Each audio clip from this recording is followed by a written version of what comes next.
Hello, everyone, and welcome back. We are so excited today to be joined by Brady Cobb, CEO and founder of Sunburn Cannabis. We're going to talk all things cannabis, of course, and all things Florida.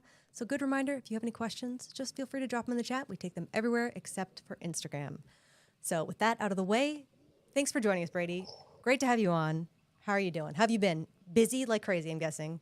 Oh yeah, it's been that's how it is though. When in cannabis it's dog years, I'd say it's dog years times two. So, since we bought this thing in August of 2022 and started scaling, it's been quite the cannonball run, drinking through a fire hose, whatever adage you want to use. So it's been crazily busy after the Supreme Court waited until 4 o'clock on April 1st to put the ballot initiative on, or the constitutional amendment on the ballot. So it's been game on since then for us. Nothing like the anticipation of waiting till the very, very last minute. It's so stressful, but we got there, and that's what counts in the end. Yep. I want to just sort of reflect a little bit, just sort of on the full circle moment to see recreational possibly up for a vote and possibly for passing. I know, your story and your brand and all of that. Your dad was in Florida doing cannabis too. I know, very different approach, but kind of wild that we're on the verge of it, really being normalized and available and everything. Is that weird? How are you feeling? What's the reflection there? Yeah, it's kind of a multitude of emotions, I think is the easiest way to describe it. Obviously, if I'm putting on my family legacy hat, it's I wish he was alive to see it. Of He course. died in 2010, so he had a chance to see California and Colorado go, but didn't hasn't seen any of the rest of it. So he'd be completely just astounded that Florida, with our political climate, and I'm a former lobbyist and a lawyer that spent a lot of time in Tallahassee working within the Republican Party, to see this as something that's been adopted at the level that it has, including our Supreme Court, which has 5 DeSantis appointees on it. It's completely remarkable to me. It's somewhat bittersweet. On the business side of things, timing's everything. I'd be lying if I said that, knowing the political background and kind of connections, and being able to read the tea leaves that I have, that when we decided to buy back into Florida after we sold one plant to Cresco, and I had, what's been rushing me to do it was to get to scale. So could I, MedMen has since gone bankrupt, basically. They're in a full, receivership. Could I have waited longer and bought the assets for something less? Probably. Would I have the brand established right now on the eve of adult use? No. So that was my calculated risk. That was part of the plan. It was part of the plan to get back in the game, knowing that it was going to go. But kind of the last thing for me is, as a management team, I've never relied upon a catalyst to come save me. And I think we've seen across a lot of the other multi-state operators in the space, a lot of them were betting on, Joe Biden becomes president in 2020, 2021. He's going to do everything. Schumer's talking about it, fever pitch, fever pitch. I'm doing spaces with Todd Harrison, and we're all drinking out of the same cup of optimism. And then it's been just a sustained kick in the shins, Kick more than the consistently. shins, I think, a little bit. It's been quite a kick elsewhere else. I think it's It's it's been a been tough. kick. As the guy that went out and raised $80 million of equity in one round, no down rounds, for a private cannabis single state operator. I've been kicked, punched, dragged behind cars. Knee pads don't work anymore. This has been absolutely brutal. But you're still So here. You're still I'm fighting it. here. You're still doing it. It's And it was great. because we thought this was going to happen. But so we're not betting on a catalyst. I actually think we could potentially win just as much, if not more, given our brand health and brand strength, and where we have our business optimized, where we're EBITDA positive, hit cash flow break even this month. So where we are, if the voters were to reject it, which I don't think is going to happen, we can talk about a little later. Hmm. We still, I think, have an opportunity to win even bigger if it doesn't happen as well, because there's going to be a lot of dead bodies on the road. There's a lot of people, there's a lot of companies out there in our Florida market that desperately need this thing to pass to continue to justify their valuation and be able to sustain the business. If it doesn't happen, if you look at interesting stats to look at the store openings for some of the MSOs starting in, call it, go to January of 22 through present. They have ramped and opened a tremendous amount of additional stores in the lead up to believing adult use was going to happen. Uh, if adult use for some reason doesn't pass, you're going to see it go back the other direction. So there's an opportunity embedded in there. Now, I am a firm believer politically that there's no better ballot for this to be on for a chance of success. There's massive wins at work here, and the Supreme Court did not do any favors to anybody that was trying to see this not pass with how they handled the abortion amendment. Hmm. Having that abortion amendment on the ballot as well, at the same time people can potentially vote down ballot for cannabis, is a big deal. Yeah, it's a real driver to the polls for people to make their opinion known. Okay, that's interesting. We will talk a little bit more about what it means, the voting, how it benefits. But I did want to kind of go back to what you were talking about earlier, the brand. I think that's such an important part and kind of something that does set you guys apart, really having that strong brand identity and all of that. I just want to talk through in Florida, if this changes, why is branding so important? Your approach to it. Would just love to hear a little bit more kind of around the branding component. Sure. I mean, for me, no one, I would argue, has truly built a brand in cannabis. I would say there's been several really good starts to doing it that no one's really finished yet. So when you talk about brand, you got to talk about something that gives people an emotional reason to make a decision. Something that, by the fabric of it, they want to believe. Harley Davidson. You bought a Harley because they branded it as the outlaw motorcycle. And when they started, it was all outlaws riding it. Now you have, grandma and grandpa riding it on their Sunday ride too. Sure. But they've been able to keep it real, and it's all based on product quality, and you have to have some level of authenticity. Who else in cannabis has built something that has a level of authenticity that also matches quality? Cookies did a pretty good start at it in California, but then they expanded really fast. Oh, I thought that was me. I still can't hear. Am I deaf? Okay, let me see. Slowly. It works. Sorry, I cut out for a second. I heard slowly at the end. Yeah. I don't know if it. Got me now? Am I Yep. back? You're good. You're good. You're good. Okay. Yeah. So you have to be really disciplined in building a brand. So for us, we have the authentic story behind it. Mm-hmm. So you can't my Yeah. father's story is my father's story. Mm-hmm. The federal investigation was named Operation Sunburn. I good, bad, or otherwise, my family grew up in it. I had to watch my father go to prison. I've had the experience. So for me, it's a full circle moment. And then you have to have the team that's bought in, and then you have to have product quality that backs it up, and kind of a differentiated retail experience. So it's the combination of all those things for us that you can't manufacture authenticity. So I think if you look around the cannabis sector, how many CEOs in our sector actually consume cannabis? Not edibles, not casually taking an edible or maybe puffing on a pen. Who actually can walk into a garden and have a conversation with the gardeners or the trim team about bud quality, bud structure as an actual user and enthusiast in the sector? Outside of like Ben Cobbler, I don't really know anybody else that can. And it's why I have a tremendous amount of respect for Ben. I have respect for everybody else in the space. And I just want to say this out loud. Huge respect for Kim Rivers and what she's done to get this on the ballot. She sacrificed a lot. She went through and spent a lot of money and took one hell of a risk. Nothing but respect for Kim and her team for getting us on the ballot. It was all her. For the record, anybody in the state of Florida that tries to take credit for this getting on the ballot is completely and utterly full of shit. This was Kim Rivers that did it, and we don't get along that well all that often. But I will tip the hat and say they did it. That doesn't also though mean that you have to lead. From my perspective, if you look at the alcohol industry, which I talk about all the time, if you were to go to Napa and go meet with a winemaker, they know every single thing about their operation. And guess what they also do? Consume their wine. Yeah, you want that. Yeah. You need to do that if you want to be authentic in cannabis. So the marketing department can come up with whatever brand they want to create on paper. If it doesn't have authenticity and it's not anchored in product quality, then that means consumers are going to shop on price. And if they're shopping on price, they're going to, whoever has the best price in a given week. That's why if you study the Florida pricing trends, some of the bigger MSOs that are having that kind of identity problem from a branding standpoint are having to run 40, 50, 60% off sales all the time to move weight, because the Florida consumer is conditioned to shop on price. Publix has a 70+ share of the grocery market in Florida. With that level of dominance, they have BOGOs throughout the stores on any given week. So the consumer buys Right Guard deodorant one week, and then Old Spice is on sale next week, and they're buying Old Spice. They're somewhat brand agnostic unless there's a reason to believe. You have to give them an emotional reason to believe. And that's what we've really focused on. That's the reason we're able to raise the money we raised when everybody else has not been able to raise capital, is because we had that nuanced focus of, we are focusing on Florida. We're going to build a Florida story that maybe we can scale later. Maybe we can't. We'll find out. And it's going to be authentic, and it's going to be anchored in the product quality.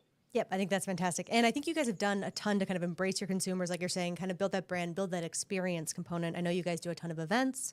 Can you tell us a little bit about those? I just think in general those are interesting, and would love to hear what you guys are doing for, of course, 420 is coming up soon. Got to know what you're doing for that. Oh, yeah. What are you doing? Event marketing for us has been, cannabis is so constrained by the available marketing opportunities we're allowed to have. Twitter opened up, Instagram still. If you put the wrong thing in your Instagram, you get your account taken away. Sure. The wrong word, the wrong, you put a discount percentage in there, it's gone. So we really focused on experiential marketing.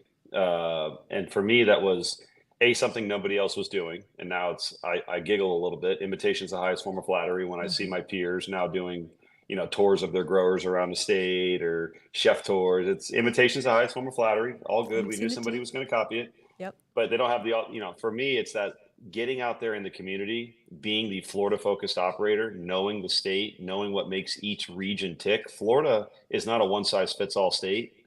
Each community's different. The Pensacola community responds and engages in things that are different than Fort Lauderdale.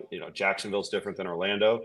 So it's being born and raised here and spending most of my life here, knowing those nuances and knowing thought and cultural leaders in each community. We've kind of built a tailor-made events plan. We just brought over someone to run our events program full time who did event marketing for Red Bull on the East Coast for the last 22 years. I was going to say it does feel very similar in a lot of ways, where it is that like the surfing component. It's sort of that exciting, that sort of So that all tracks. That's really really exciting to get into. It's fun. It's fun to do. It's Yeah. in those events for me. I'm on the road 2 weeks a month doing them. I'm out there in person. I bring my management team. All has to be rotation so they can go meet their customers. The growers come. The lab team comes. The kitchen team comes. So you're talking to 50 to 100 people, and then they go tell 10 people, and then they go tell 10 people. It's a grassroots impact. 420, we're doing a lot of events in and around the stores. So the stores are the showpieces.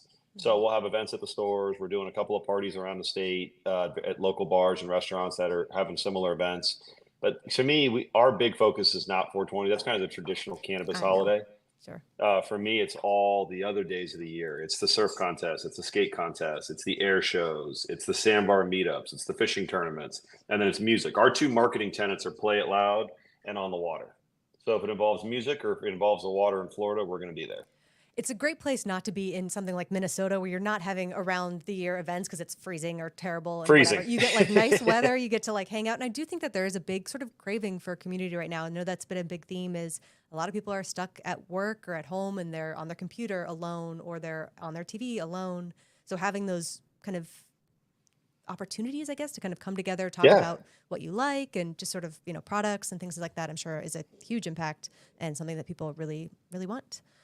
Think about what we went through as a culture. Yeah. Whether you agreed with it or not during COVID with the lockdowns, people were not allowed to be around people. And I was just at Tortuga over the weekend, Tortuga Music Festival in Fort Lauderdale Beach. There's 25,000 people of every genre you can imagine out on a beach, partying for 3 days around other people and having fun.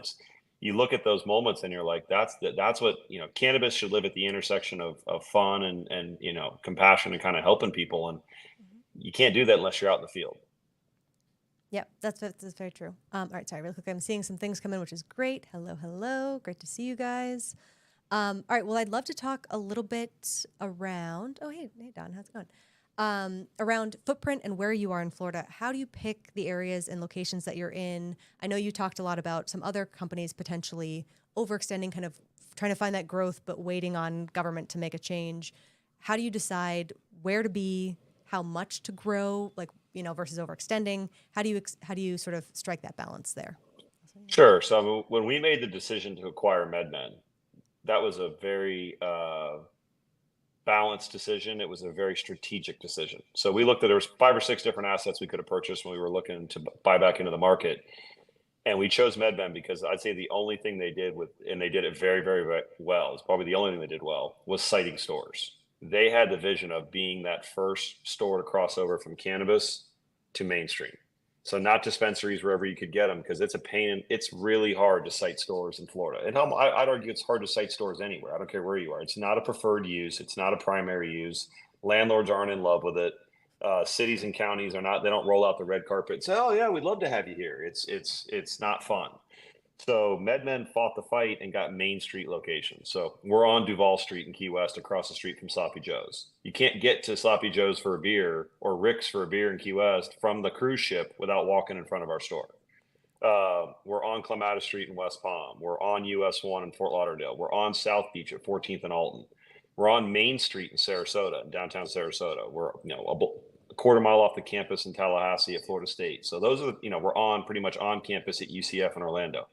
they did a really good job of citing those locations, which is why we chose to buy them. Mhm. And a lot of companies have tried to catch Kim and play her game of store volume. You're not catching her. She's got 100 and some, what, I don't even, can't even, I lost count, 140 something is plus or Man. minus stores. Yep. That's a convenience CVS model. And that you look at CVS has had a very long track record of success. So I don't knock her model at all. I would look at the others that are trying to catch her on the same model and saying the only way you're going to do that is by crushing your margin and trying to just run discounts to steal customers. But eventually, she's got too much scale. So our strategic decision was let's not chase that. If she's Publix with 790 stores, we'll be Whole Foods who has 36. Hmm. Less trips, higher margin.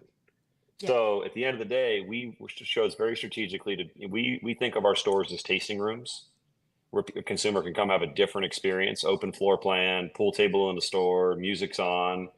It's a much more inviting experience, and we use that to kind of immerse the consumer in the brand. And then ultimately, we're relying upon the product quality and our customer experience to drive retention, which very strong retention rates north of 70%.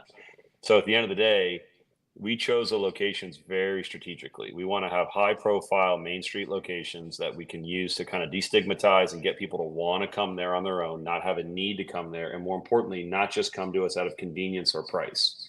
So you'll probably never see us get north of 35 stores. Okay, that makes sense. So coming there really for the experience and sort of that high quality experience ultimately. If you're somewhere else, is the idea, scaling eventually to sort of do delivery? Is it to We're stock your delivering now. products and okay, We're, perfect. Then there you so go. So that's we the easy way to do it. Okay. next day delivery, and by the time we'll have 21 stores done by the end of this year. Okay. We have a big ramp on the openings. We have 2 coming in the next 2 weeks, and then a steady ramp starting in late July. So we'll get to scale and be in every major metro in Florida. We're opening our 2 biggest markets we've never tapped into, both Miami. We're opening South Beach this month, and we're opening Tampa this month. So 2 big main, big town, big demographics. And then, kind of following that, just putting dots on the map to make delivery more efficient with the goal of having delivery be same day, not next day. Got it. Once we get that full 20 open, and then we're just going to assess. But we're building additional cultivation at our existing grows. So we're adding to cultivation. We added a biomass grow as well, which will come online here in early May. So that'll be all of where our distillate's coming from. And ultimately, that will allow us to, we built out a model to make sure we're ready for medical. And then ultimately, we're going to see what happens with the vote and the legislative session that will follow the vote, which is where I think the real work's going to come to see how they shape the market and then figure out, we've got a plan for what we're going to do for adult use. So how much can you share in terms of what happens if it is able to be turned on versus if it's not in November? What's sort of the general So if it plan? passes, which I think it will, I truly believe it's going to pass. If you look at the demographics of Florida right now, you look at some of the more recent polls, and more importantly, with that abortion amendment on the ballot, as well as the presidential election, just is going to be an absolute shit show that everyone's going to, for one reason or another, come out and participate in. I do think we got 72% when Trump carried Florida in 16 when we got our medical amendment. I think we see that number or better for adult use in Florida. And then the legislative session. Remember, by the language of the amendment, the legislature has to implement and put laws in place to implement it in the next legislative session, and then it would become effective July 1st of 2025. So looking at that, you're now going to have that legislative fight is where the real work's going to be, in my opinion. So the governor's kind of signaled what his thoughts are. We are, actively working with his team to try to help shape a little policy there and maybe shift the view somewhat from where it is to something a little bit more productive.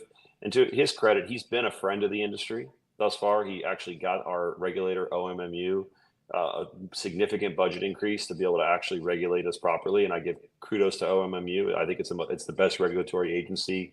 I'm not saying that to kiss ass. I'm saying that because they do a really good job in regulating the industry.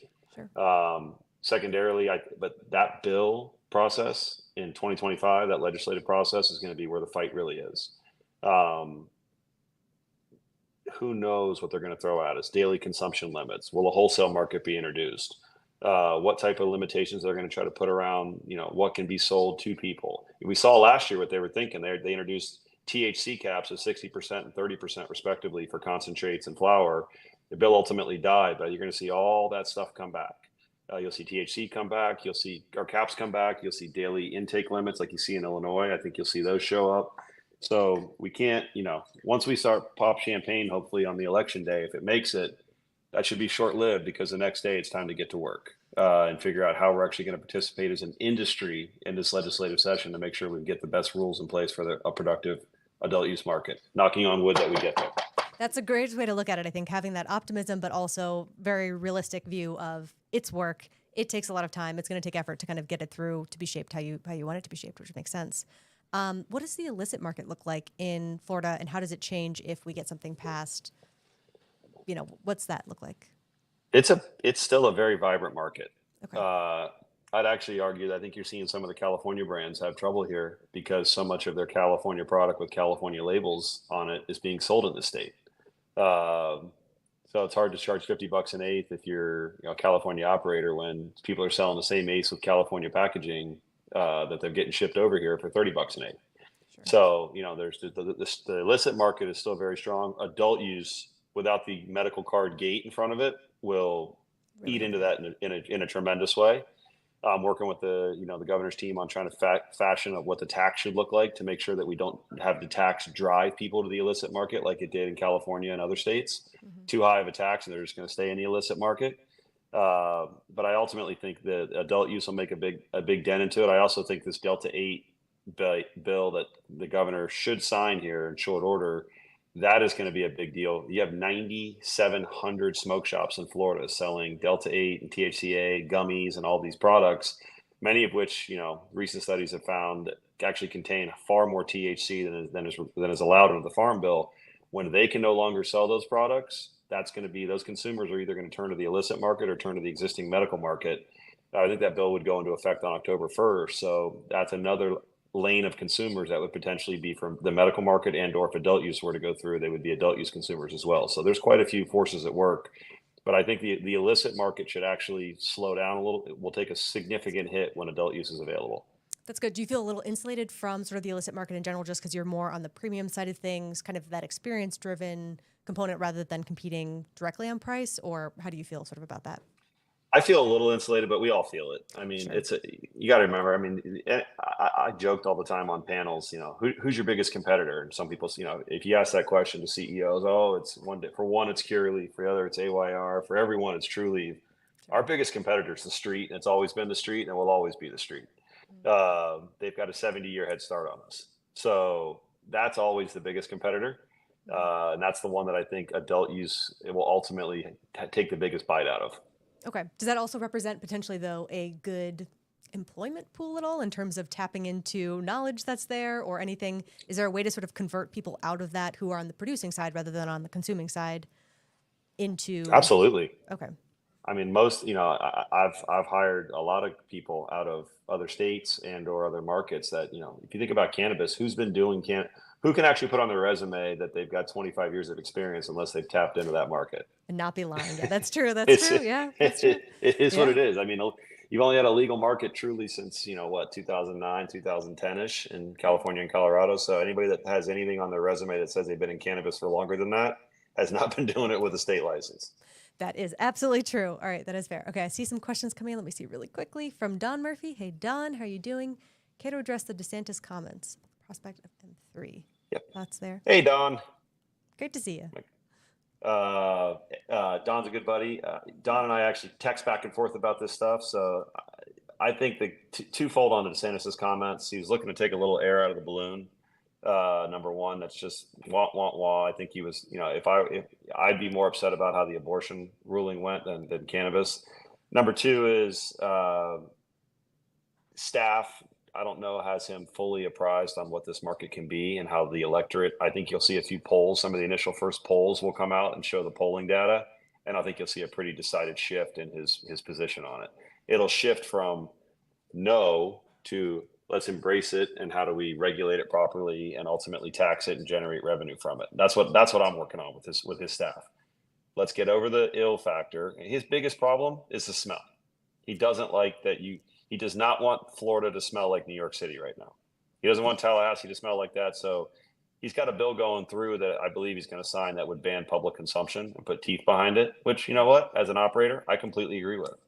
I don't think if you're sitting outside at a restaurant with your family for dinner, that's, just like you should some people smoking cigarettes. You want to do that, do it in your car, do it somewhere else. But I think that is, that's the primary opposition. And I think that opposition will be overcome by polling data. And more importantly, once we dig in a little further about the true size of the market and figure out how it can be taxed, the kind of tax revenue that he can generate.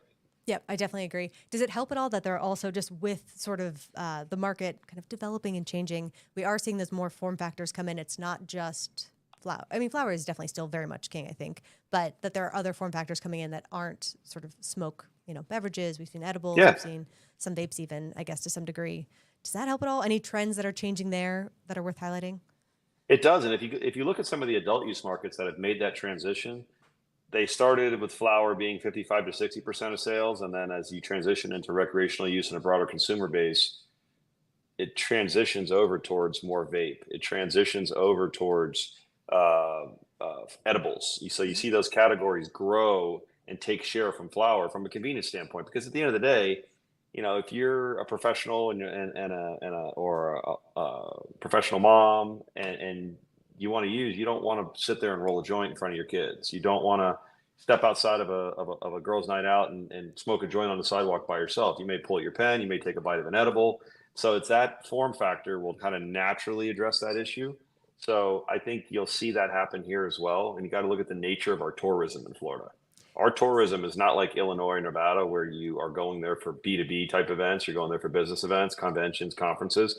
You're coming to Florida to go to the beach and generally have a good time. Jimmy Buffett lifestyle, and fits right into cannabis. So, you're jumping on that cruise ship, you're going to buy a bag of gummies to make sure that, when your kids are on the water slides all day, you got a way to relax.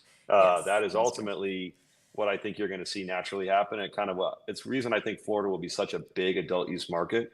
It's because the nature of our tourism, it fits directly with what the category is for. You're coming down you're coming down to Florida to have a good time. We'll help. Yeah, fun and relaxing. I think that's definitely true. Yeah. And things like Disneyland, I think parents probably get a little bit stressed over those long vacations, so you probably need a little break. I don't know. It's Yes. All right, well then I guess final thing is, speaking of conferences, I know a lot of people will be down in Benzinga very soon here, which will be very exciting. You'll be there as well. What are you looking forward to? People coming to Florida and just seeing kind of what it's like there. What are you looking forward to there? I always like Benzinga. I think they do a great job. Kudos to Jason and his team. I think it's a great conference. It's a small enough conference, not kind of like MJ Biz, where you're bouncing from 10 different hotels in the convention center. It's nice to have everybody in one place. And I'm excited. I always love these events because it's great to connect with old friends in the industry face to face. It's great to get together with fellow C-suite members of other companies and collectively talk about issues. I usually enjoy the panels. So for me, it's great to see people in my home state at this kind of pivotal moment and kind of get everybody's feedback and talk through. For me, the biggest thing we really need to do in Florida is coalesce around a common goal as market participants. Mm-hmm. We're going to have to fight the legislature here coming up in 2025 if we're successful on the ballot. And we really need to be aligned to do that. And, the association's been put in place, which we're excited to have finally. It's long overdue. So I think part of what I'm most excited about is to get together with folks and kind of begin that process while we're at Benzinga. Yep, I think that's perfect. Also, sad news. Apparently you can't take gummies on a cruise ship. Who knew? Bummer there, I guess, whatever. It all depends on how you package, how you pack your bags. That's all I'll say. That is very fair. I love it. All right, well then, any final thoughts before we wrap up? But it's been so great having you on, I think. But any final thoughts again? No, I mean, this has been awesome. I can't believe it's my first one. I know I did one in a hallway one time, actually, at a Benzinga conference in Miami, I believe. That is true. Maybe we'll repeat that again. We'll be doing some nooners there, so you're very welcome to jump in anytime. But yeah, it's perfect to have you on. Florida's so exciting. I think we're super excited to kind of come along as that moves forward. Hopefully we'll have you on kind of to talk through and give us some updates as we go. But overall, very, very excited for you, all the hard work that you've done. Glad to see it kind of come in full circle. So that's awesome. Thank you so much, Mackenzie. It's great to see you. Thanks so much. Great to see you, and see you at Benzinga. Thanks, everyone. All right, bye.